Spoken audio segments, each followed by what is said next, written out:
ഒരു സ്റ്റുഡൻറ്റിനോ അല്ലെങ്കിൽ ഒരു അൺഎംപ്ലോയിഡ് ആയിട്ടുള്ള ഒരു ആൾക്ക് ഇന്ത്യയിൽ ക്രെഡിറ്റ് കാർഡ് കിട്ടാനായിട്ടുള്ള ബുദ്ധിമുട്ട് എന്താണ് നമുക്ക് എല്ലാവർക്കും അറിയാം. അതിന് ക്രെഡിറ്റ് കാർഡിന് അപ്ലൈ ചെയ്ത് നോക്കിയിട്ടുള്ളവർക്ക് അതിൻ്റെ പാട് മനസ്സിലായിട്ടുണ്ടാവും. ഇപ്പോൾ സ്റ്റുഡൻസിനൊക്കെ ആണെന്നുണ്ടെങ്കിൽ ക്രെഡിറ്റ് കാർഡ് കിട്ടുന്നില്ല. ഇനി ഒരു അൺഎംപ്ലോയിഡ് ആയിട്ടുള്ള അല്ലെങ്കിൽ ഒരു ജോലി റിസൈൻ ചെയ്തൊക്കെ ഇരിക്കുന്ന ഒരാൾക്ക് ഒരു ക്രെഡിറ്റ് കാർഡ് കിട്ടുക എന്ന് പറഞ്ഞാൽ ഭയങ്കര ബുദ്ധിമുട്ടായിട്ടുള്ള കാര്യമാണ്. അതിന് കുറേയധികം ഫോർമാലിറ്റീസും കുറേയധികം റിക്വയർമെൻറ്റ്സും ഒക്കെ ഉണ്ട്. പക്ഷേ അതേസമയം ഡെബിറ്റ് കാർഡ് കിട്ടാനായിട്ട് ഭയങ്കര ഈസിയാണ്. നമുക്ക് അവിടെ പോയി ബാങ്കിൽ ഒരു അക്കൗണ്ട് തുടങ്ങിയാൽ ഡെബിറ്റ് കാർഡ് കിട്ടാനായിട്ട് നമുക്ക് പറ്റും. ക്രെഡിറ്റ് കാർഡ് കിട്ടുന്ന പോലത്തെ ഒരു ബുദ്ധിമുട്ട് ഡെബിറ്റ് കാർഡ് കിട്ടാനായിട്ടില്ല. ഒരു അക്കൗണ്ട് തുടങ്ങി കഴിഞ്ഞാൽ നമുക്ക് ഡെബിറ്റ് കാർഡ് കിട്ടും. അപ്പോൾ എൻ്റെ കയ്യിൽ തന്നെ ഇവിടെ 2 ഡെബിറ്റ് കാർഡുകളുണ്ട്. ഇന്നത്തെ വീഡിയോയിൽ ഞാൻ നിങ്ങൾക്ക് ഒരു ക്രെഡിറ്റ് കാർഡിനെ കുറിച്ച് പറഞ്ഞുതരാം. ഈ ക്രെഡിറ്റ് കാർഡ് സ്റ്റുഡൻസിനും അൺഎംപ്ലോയിഡ് ആയിട്ടുള്ള ആൾക്കാർക്കും വർക്കിംഗ് ആൾക്കാർക്കും ഒക്കെ ഈ ക്രെഡിറ്റ് കാർഡ് കിട്ടും. ഭയങ്കര കുറവ് പ്രൊസീജിയേഴ്സ് ഉള്ളൂ, ഭയങ്കര ഈസി ആയിട്ട് കിട്ടുകയും ചെയ്യും. അതും കൂടാണ്ട് വളരെ നല്ല ഓഫറുകളും പ്രൊവൈഡ് ചെയ്യുന്നുണ്ട് ഈ ഒരു ക്രെഡിറ്റ് കാർഡ്. അപ്പോൾ വീഡിയോ കാണുന്നതിന് മുമ്പ് എന്താണ് ക്രെഡിറ്റ് കാർഡെന്നും ഡെബിറ്റ് കാർഡെന്നും അറിയാത്ത ആളുകളുണ്ടെങ്കിൽ ഞാനിവിടെ ഒരു ലിങ്ക് കൊടുക്കാം. ഇവിടെ ക്ലിക്ക് ചെയ്ത് കഴിഞ്ഞാൽ നിങ്ങൾക്ക് ക്രെഡിറ്റ് കാർഡും ഡെബിറ്റ് കാർഡും ATM കാർഡും അങ്ങനെ എല്ലാ കാർഡുകളും നമ്മൾ വ്യത്യാസം എന്താണെന്നും ഇതിൻ്റെ ഡിഫറൻസസ് എല്ലാം ഞാൻ ആ വീഡിയോയിൽ എക്സ്പ്ലെയിൻ ചെയ്യുന്നുണ്ട്. അപ്പോൾ അറിയില്ല എന്നുണ്ടെങ്കിൽ അവിടെ ആ ലിങ്ക് ക്ലിക്ക് ചെയ്താൽ നിങ്ങൾക്ക് കാണാനായിട്ട് പറ്റും. അപ്പോൾ ഇനി നമുക്ക് നമ്മുടെ പുതിയൊരു ക്രെഡിറ്റ് കാർഡ് പരിചയപ്പെടാം. ഈ ഒരു ക്രെഡിറ്റ് കാർഡിൻ്റെ പേരെന്ന് പറയുന്നത് സ്ലൈസ് എന്നാണ്. ഇതൊരു കമ്പാരിറ്റീവ്ലി പുതിയൊരു കമ്പനിയാണ് ഈ സ്ലൈസ് എന്ന് പറഞ്ഞിട്ട്. ഒരു സ്റ്റാർട്ടപ്പാണ്. അതുകൊണ്ട് തന്നെ അവർ കുറേയധികം നല്ല ഓഫറുകൾ പ്രൊവൈഡ് ചെയ്യുന്നുണ്ട്. പക്ഷേ സ്റ്റാർട്ടപ്പിൻ്റേതായിട്ടുള്ള ചെറിയൊരു പ്രശ്നവും ഇവിടെയുണ്ട്. ഈ ക്രെഡിറ്റ് കാർഡ് തൽക്കാലം കേരളത്തിൽ കിട്ടില്ല. ഇത് ഞാൻ പറയുമ്പോൾ നിങ്ങൾ വീഡിയോ എക്സിറ്റ് ചെയ്ത് പോകാണ്ട് ഞാൻ പറയുന്നൊന്ന് കേൾക്കുക ഫുള്ളായിട്ട്. കേരളത്തിൽ കിട്ടില്ല എന്ന് മാത്രമാണ് ഞാൻ പറഞ്ഞിട്ടുള്ളൂ. പക്ഷേ കേരളത്തിൻ്റെ പുറത്ത് വർക്ക് ചെയ്യുക അല്ലെങ്കിൽ പഠിക്കുകയൊക്കെ ചെയ്യുന്ന സ്റ്റുഡൻസ് ഇഷ്ടംമാതിരി ഉണ്ടാവുമല്ലോ, അവർക്ക് ഈ ക്രെഡിറ്റ് കാർഡ് അവൈലബിൾ ആണ്. എക്സാക്റ്റ് പറയുകയാണെന്നുണ്ടെങ്കിൽ സ്ലൈസ് അവരുടെ വെബ്സൈറ്റിൽ കുറച്ചധികം സിറ്റീസ് കൊടുത്തിട്ടുണ്ട് എവിടെയൊക്കെയാണ് ഈ ഒരു ക്രെഡിറ്റ് കാർഡ് യൂസ് ചെയ്യാൻ പറ്റിയെന്ന്. അപ്പോൾ അതിൻ്റെ ലിസ്റ്റ് ഞാനിപ്പോൾ ഇവിടെ സ്ക്രീൻഷോട്ട് ആയിട്ട് ഇടാം. നിങ്ങൾക്ക് വേണമെന്നുണ്ടെങ്കിൽ പോസ് ചെയ്ത് നോക്കാനായിട്ട് പറ്റും. അപ്പോൾ ഈ ലിസ്റ്റിൽ മെയിനായിട്ടും ഏറ്റവും കൂടുതൽ മലയാളികൾ ഉണ്ട് എന്ന് തോന്നുന്നതും ആയിട്ടുള്ള സ്ഥലങ്ങളുണ്ട്.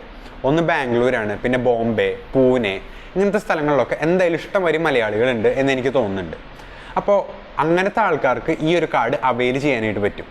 പ്രത്യേകം പറയുകയാണെന്നുണ്ടെങ്കിൽ ബാംഗ്ലൂരൊക്കെ പഠിക്കാൻ പോകുന്ന ഇഷ്ടംമാതിരി സ്റ്റുഡൻസ് ഉണ്ട് നമ്മുടെ കേരളത്തിൽ നിന്ന്. അപ്പോൾ അവർക്കൊക്കെ ഈ ഒരു ക്രെഡിറ്റ് കാർഡ് ഭയങ്കര അധികം യൂസ്ഫുൾ ആയിരിക്കും. അതും കൂടാണ്ട് ബാംഗ്ലൂരൊക്കെ പഠിക്കാൻ പോകുന്നുണ്ടെങ്കിൽ നമ്മൾ ഇടയ്ക്കിടയ്ക്ക് ഫുഡുകളൊക്കെ ഓർഡർ ചെയ്യും. അപ്പോൾ അതിനൊക്കെ നല്ലപോലെ ഓഫറുകൾ ഈ ഒരു സ്ലൈസ് എന്ന് പറയുന്ന ക്രെഡിറ്റ് കാർഡ് പ്രൊവൈഡ് ചെയ്യുന്നുണ്ട്. അപ്പം ഇനി ഞാൻ നിങ്ങൾക്ക് ഒരു നോർമൽ ക്രെഡിറ്റ് കാർഡും സ്ലൈസും തമ്മിലുള്ള വ്യത്യാസങ്ങൾ പറഞ്ഞുതരാം. അതിനു മുമ്പായിട്ട് നോർമൽ ക്രെഡിറ്റ് കാർഡ് കിട്ടാനായിട്ടുള്ള ഒരു എലിജിബിലിറ്റിയും അതിൻ്റെ പിന്നെ കുറേ ഫോർമാലിറ്റീസും ഹിഡൻ ചാർജസും എല്ലാം ഞാൻ നിങ്ങൾക്ക് ഇപ്പോൾ എക്സ്പ്ലെയിൻ ചെയ്ത് തരാം. അപ്പോൾ ആദ്യമായിട്ട് നമുക്ക് ക്രെഡിറ്റ് കാർഡ് കിട്ടാനായിട്ടുള്ള എലിജിബിലിറ്റി ക്രൈറ്റീരിയാസ് അല്ലെങ്കിൽ റിക്വയർമെൻറ്റ്സ് എന്താണെന്ന് നോക്കാം. ഫസ്റ്റത്തെ എന്ന് പറഞ്ഞാൽ 18 വയസ്സിന് മുകളിലായിരിക്കണം. ഈ 18 വയസ്സിന് മുകളിൽ എന്ന് പറയുമ്പോൾ അത് ഫ്ലെക്സിബിൾ ആണ്. ചില ബാങ്കുകൾ 21 വയസ്സിന് മുകളിലുള്ളവർക്കാണ് ക്രെഡിറ്റ് കാർഡ് കൊടുക്കുന്നത്. ചില ബാങ്കുകൾ 18 വയസ്സിന് മുകളിലുള്ളവർക്കും കൊടുക്കും. പിന്നെ ഇമ്പോർട്ടൻ്റ് ആയിട്ടുള്ള കാര്യം ഇൻകമാണ്. നമുക്ക് ഒരു ഫിക്സഡ് സോഴ്സ് ഓഫ് ഇൻകം വേണം. നമ്മൾ എവിടെയെങ്കിലും ജോലി ചെയ്യുന്നുണ്ടാവണം, അല്ലെങ്കിൽ നമുക്ക് ഒരു ബിസിനസ് ഉണ്ടാവണം, അല്ലെങ്കിൽ സെൽഫ് എംപ്ലോയിഡ് ആയിരിക്കണം. അപ്പോൾ നമുക്കൊരു ഇൻകം സ്ട്രീം ഉണ്ട് എന്ന് കണ്ടാൽ മാത്രമാണ് അവർ നമുക്ക് ക്രെഡിറ്റ് കാർഡ് തരുള്ളൂ. അപ്പോൾ ഈ ഇൻകം എന്ന് പറയുന്നതും ഓരോ ബാങ്കിൽ ഓരോ പോലെയാണ്. ചില ബാങ്കുകൾ ഇപ്പോൾ വർഷം 3 ലക്ഷത്തിൽ കൂടുതൽ സാലറി കിട്ടുന്ന ആളാണെന്നുണ്ടെങ്കിൽ അവർക്ക് ക്രെഡിറ്റ് കാർഡ് കൊടുക്കും. ചില ബാങ്ക് ആണെന്നുണ്ടെങ്കിൽ അത് വർഷം 1 ലക്ഷത്തിന് മേലെ കിട്ടുന്നവർക്ക് കൊടുക്കും. ചില ബാങ്ക് അതിന് കൂടുതലാവാൻ കുറവാണ്. അപ്പോൾ ഇത് വേരി ചെയ്യും. പിന്നെ അവരെന്താ നോക്കുകയെന്ന് വെച്ച് കഴിഞ്ഞാൽ ക്രെഡിറ്റ് സ്കോർ നോക്കും നമ്മുടെ. അപ്പോൾ ഈ ക്രെഡിറ്റ് സ്കോറൊക്കെ നല്ല പോലെ അല്ലെങ്കിൽ നല്ല ക്രെഡിറ്റ് സ്കോർ ഉണ്ടെങ്കിലാണ് നമുക്ക് ഈ ക്രെഡിറ്റ് കാർഡ് കിട്ടാനായിട്ട് കുറച്ചുകൂടി ഈസി ആവുക. അല്ലാന്നുണ്ടെങ്കിൽ കുറേ ഫോർമാലിറ്റീസ് കൂടും. അപ്പോൾ ഇത്രയ്ക്കൊക്കെ കാര്യങ്ങൾ നമ്മൾ ക്രെഡിറ്റ് കാർഡ് കിട്ടാൻ തന്നെ ചെയ്യണം. ഇനി കിട്ടിക്കഴിഞ്ഞാൽ അതിലും ഉണ്ട് കുറേ പ്രശ്നങ്ങൾ. എല്ലാ വർഷവും നമുക്ക് ആനുവൽ മെയിൻ്റനൻസ് ചാർജ് ഉണ്ട്. അതും കൂടാണ്ട് ഓരോ ട്രാൻസാക്ഷനും അവർ ചിലപ്പോൾ ചാർജ് മേടിക്കും. പിന്നെ നമ്മൾ ബിൽ എമൗണ്ട് ഡ്യൂ ആയിട്ടുള്ള എമൗണ്ട് അടയ്ക്കാൻ വൈകിക്കഴിഞ്ഞാൽ അതിനും വലിയൊരു എമൗണ്ട് അവർ ഫൈനായിട്ട് മേടിക്കും. അപ്പോൾ ഇങ്ങനെ കുറേ അധികം എക്സ്ട്രാ ചാർജസും ഹിഡൻ ചാർജസും ഒക്കെ ഈ ക്രെഡിറ്റ് കാർഡിൽ ഉണ്ട്. ഇനി നമ്മൾ സ്ലൈസിൻ്റെ കേസ് എടുക്കുകയാണെന്നുണ്ടെങ്കിൽ ഇതൊന്നും തന്നെ ഇല്ല. സ്ലൈസിൻ്റെ കേസിൽ ഈ ക്രെഡിറ്റ് കാർഡ് കിട്ടാനായിട്ടും ഒരുവിധ ബുദ്ധിമുട്ടില്ല. ഒരുവിധ ഫീയും എക്സ്ട്രാ കൊടുക്കേണ്ട ക്രെഡിറ്റ് കാർഡ് കിട്ടാനായിട്ട്. ഇനി രണ്ടാമതായിട്ട് നോക്കുകയാണെന്നുണ്ടെങ്കിൽ ഒരുവിധ ട്രാൻസാക്ഷൻ ചാർജസും സ്ലൈസ് എന്ന് പറയുന്ന ക്രെഡിറ്റ് കാർഡ് മേടിക്കുന്നില്ല. അതിനും പുറമെ ഓരോ ട്രാൻസാക്ഷനിലും 2% ഒക്കെ ഡിസ്കൗണ്ട് നമുക്ക് കിട്ടാറുണ്ട്. ഇപ്പോൾ ഏതൊരു ഓർഡർ പ്ലേസ് ചെയ്യണമെന്നുണ്ടെങ്കിൽ കുറേ അധികം കമ്പനികളായിട്ട് അവർ പാർട്ട്ണർ ചെയ്തിട്ടുണ്ട്. ഫ്ലിപ്കാർട്ട് ഉണ്ട്, ആമസോൺ, മിന്ത്ര, സ്വിഗ്ഗി. അപ്പോൾ ഇവരൊക്കെ ആയിട്ട് പാർട്ട്ണർ ചെയ്തിട്ടുണ്ട്. അപ്പോൾ ഓരോ ട്രാൻസാക്ഷനിലും 2% വെച്ചിട്ട് നമുക്ക് ഡിസ്കൗണ്ടും കിട്ടുന്നുണ്ട്. സ്വിഗ്ഗിയിലൊക്കെ ആദ്യത്തെ കുറേ ഓർഡറുകളിൽ ഓൾമോസ്റ്റ് ഒരു 50% ഒക്കെയാണ് ഫസ്റ്റത്തെ കുറച്ച് ഓർഡറുകളിലൊക്കെ ഓഫ് കൊടുക്കുന്നത്. അപ്പോൾ അങ്ങനെ കുറേ അധികം ഓഫറുകൾ ഈ ഒരു സ്ലൈസ് എന്ന് പറഞ്ഞ ക്രെഡിറ്റ് കാർഡ് കൊടുക്കുന്നുണ്ട്. അപ്പോൾ ഇതൊക്കെ കേൾക്കുമ്പോൾ തന്നെ നമുക്ക് ബാക്കി ബാങ്കുകൾ തരുന്ന ക്രെഡിറ്റ് കാർഡിനേക്കാളൊക്കെ വളരെ നല്ലതാണെന്ന് മനസ്സിലാക്കാനായിട്ട് പറ്റും അല്ലേ. അപ്പോൾ ഇനി ഞാൻ നിങ്ങൾക്ക് ഈ സ്ലൈസ് ക്രെഡിറ്റ് കാർഡിൻ്റെ ഏറ്റവും ഇമ്പോർട്ടൻ്റ് ആയിട്ടുള്ള 4 ബെനിഫിറ്റുകൾ ഞാൻ നിങ്ങൾക്ക് പറഞ്ഞുതരാം. അപ്പോൾ ആദ്യത്തെ ബെനിഫിറ്റ് എന്ന് പറയുന്നത് കാർഡ് കിട്ടാനായിട്ട് ഭയങ്കര ഈസിയാണ്. ഈ കാർഡ് കിട്ടാനായിട്ട് സ്റ്റുഡൻസിന് അപ്ലൈ ചെയ്യാം, അതുപോലെ തന്നെ വർക്കിംഗ് പ്രൊഫഷണൽസിന് അപ്ലൈ ചെയ്യാം, സെൽഫ് എംപ്ലോയിഡ് ആയിട്ടുള്ള ആൾക്കാർക്ക് അപ്ലൈ ചെയ്യാം, ഇനി അൺഎംപ്ലോയിഡ് ആയിട്ടുള്ള ആൾക്കാർക്ക് വരെ ഈ ഒരു ക്രെഡിറ്റ് കാർഡ് കിട്ടാനായിട്ട് അപ്ലൈ ചെയ്യാനായിട്ട് പറ്റും. അപ്പോൾ അത് തന്നെയാണ് ഇതിൻ്റെ ഏറ്റവും വലിയ ബെനിഫിറ്റ്. ഇനി രണ്ടാമത്തെ കാര്യം എന്ന് പറയുന്നത് ഇതിന് ക്രെഡിറ്റ് സ്കോർ അവർ നോക്കുന്നില്ല. അപ്പോൾ ക്രെഡിറ്റ് സ്കോർ ഇല്ലാത്ത ഒരാൾ, ഇതിന് മുമ്പ് ക്രെഡിറ്റ് സ്കോർ കിട്ടാനായിട്ട് കുറേ അധികം ഫാക്ടേഴ്സ് ഉണ്ട്. അപ്പോൾ ഇതിലൊന്നും ഇൻക്ലൂഡഡ് അല്ലാത്ത ഒരാൾ, അതായത് ക്രെഡിറ്റ് സ്കോർ ഒന്നും ഇല്ലാത്ത ഒരാൾക്കും ഇവിടെ ക്രെഡിറ്റ് കാർഡിന് അപ്ലൈ ചെയ്യാനായിട്ട് പറ്റും. അപ്പോൾ അത് വളരെ വലിയൊരു ബോണസ് പോയിന്റ് ആണ്. കാരണം മിക്ക ബാങ്കുകളും ക്രെഡിറ്റ് സ്കോർ നോക്കിയിട്ടാണ് ക്രെഡിറ്റ് കാർഡുകൾ ഇഷ്യൂ ചെയ്യുന്നത്. അപ്പോൾ ഇവിടെ ആ ഒരു പ്രശ്നമില്ല. ഇനി മൂന്നാമത് ഇമ്പോർട്ടൻ്റ് ആയിട്ടുള്ള ഒരു കാര്യം എന്ന് പറയുന്നത് ഈ സ്ലൈസ് എന്ന് പറയുന്ന സ്റ്റാർട്ടപ്പ് കുറേ അധികം കമ്പനികളായിട്ട് ഓൾറെഡി ഇൻ്റഗ്രേറ്റ് ചെയ്തിട്ടുണ്ട്, അല്ലെങ്കിൽ പാർട്ട്ണറപ്പ് ചെയ്തിട്ടുണ്ട്. അപ്പോൾ അങ്ങനെ പറയുകയാണെന്നുണ്ടെങ്കിൽ നമുക്ക് അവിടെ ഗുണം വരുന്നത് എന്താണെന്ന് വെച്ച് കഴിഞ്ഞാൽ നമ്മൾ യൂസ് ചെയ്യുന്ന മിക്ക സർവീസസ്, അതായത് ആമസോൺ, ഫ്ലിപ്കാർട്ട്, മിന്ത്ര, സ്വിഗ്ഗി, സൊമാറ്റോ, അങ്ങനെ നമ്മൾ ഡേ ടു ഡേ ലൈഫിൽ യൂസ് ചെയ്യുന്ന ഏതൊരു സർവീസ് ആണെന്നുണ്ടെങ്കിലും അവിടെയൊക്കെ ഈ ഒരു കാർഡ് യൂസ് ചെയ്ത് കഴിഞ്ഞാൽ കുറേ അധികം ഓഫേഴ്സ് നമുക്ക് അവൈലബിൾ ആണ്. അപ്പോൾ ഇത് വേറെയും ക്രെഡിറ്റ് കാർഡുകൾക്ക് ഈ ഓഫറുകൾ ഉണ്ട് എങ്കിലും സ്ലൈസിനും അതുപോലെ തന്നെ ഉണ്ടെന്ന് പറയുകയാണ്. അപ്പോൾ സ്ലൈസും ബാക്കി ക്രെഡിറ്റ് കാർഡുകൾ വെച്ച് കമ്പയർ ചെയ്യുമ്പോൾ, അതായത് വർഷങ്ങളായിട്ട് നിലവിലുള്ള ക്രെഡിറ്റ് കാർഡുകൾ വെച്ച് കമ്പയർ ചെയ്യുമ്പോൾ ഒട്ടും പിന്നിലല്ല സ്ലൈസ്. ഇനി നാലാമതായിട്ടും ഭയങ്കര ഇമ്പോർട്ടൻ്റ് ആയിട്ടുള്ള ഒരു കാര്യം എന്ന് പറഞ്ഞ് സ്ലൈസിൽ നമ്മൾ ക്രെഡിറ്റ് കാർഡ് യൂസ് ചെയ്ത് കഴിഞ്ഞാൽ ഒരു ബിൽ എമൗണ്ട് ഡ്യൂ വരുമല്ലോ. ഈ വരുന്ന ഡ്യൂ എമൗണ്ട് നമുക്ക് സ്ലൈസ് ചെയ്യാം. അങ്ങനെയാണ് ഈ കാർഡിൻ്റെ പേര് തന്നെ വന്നതെന്നാണ് തോന്നുന്നത്.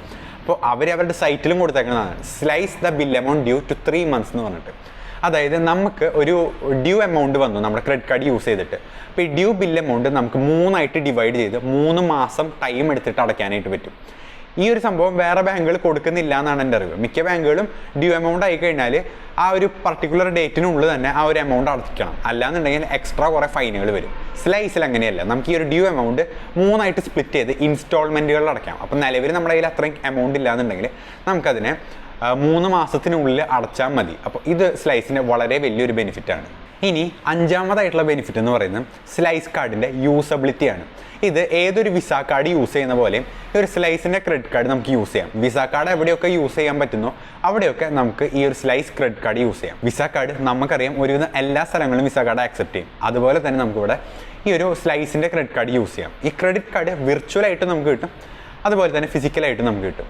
പിന്നെ ഈ സ്ലൈസിന് അവരുടെ തന്നെ ഒരു ആപ്പ് ഉണ്ട്. അപ്പോൾ ഈ ആപ്പ് യൂസ് ചെയ്തിട്ട് നമുക്ക് ഈ കാർഡിനെ സംബന്ധിച്ചിട്ടുള്ള എല്ലാ ഡീറ്റെയിൽസും ഇവിടെ കാണിക്കുന്നുണ്ട്. അവർ ഓഫറുകൾ കാണിക്കുന്നുണ്ട്, അതുപോലെ തന്നെ ബിൽ എമൗണ്ട് ഡ്യൂ ആയത്, അത് നമുക്ക് സ്പ്ലിറ്റ് ചെയ്യുക, എമൗണ്ട് അടയ്ക്കേണ്ട ഡേറ്റും, ഈ കാർഡായിട്ട് ബന്ധപ്പെട്ടുള്ള എല്ലാ കാര്യങ്ങളും ഒരു ആപ്പിൽ, വളരെ നല്ലൊരു ആപ്പാണ്, യൂസർ ഫ്രണ്ട്ലി ആയിട്ടുള്ള ഒരു ആപ്പാണ്. അപ്പോൾ ഈ ആപ്പിൽ ഈ എല്ലാ ഡീറ്റെയിൽസും അവിടെയും കൊടുത്തിട്ടുണ്ട്. അപ്പോൾ അങ്ങനെ നോക്കുകയാണെന്നുണ്ടെങ്കിൽ ബാക്കി ബാങ്കുകളെയൊക്കെ വെച്ച് കമ്പയർ ചെയ്യുമ്പോൾ അവർ തരുന്ന ക്രെഡിറ്റ് കാർഡിനേക്കാളും വളരെ നല്ലതാണ്, എസ്പെഷ്യലി സ്റ്റുഡൻസിന്. കാരണം അവർക്ക് ഈ സ്റ്റുഡൻസിന് ക്രെഡിറ്റ് സ്കോർ ഉണ്ടാവില്ല, അതുമാതിരി തന്നെ ഇൻകം ഉണ്ടാവില്ല. അപ്പോൾ അതൊന്നും ഇല്ലാണ്ട് ക്രെഡിറ്റ് കാർഡ് ഈ സ്ലൈസ് ഇത്രയും നല്ല ഓഫറുകളിലും ഇത്രയും കൂടുതൽ ഫീച്ചേഴ്സും അവർ തരുന്നുണ്ട്.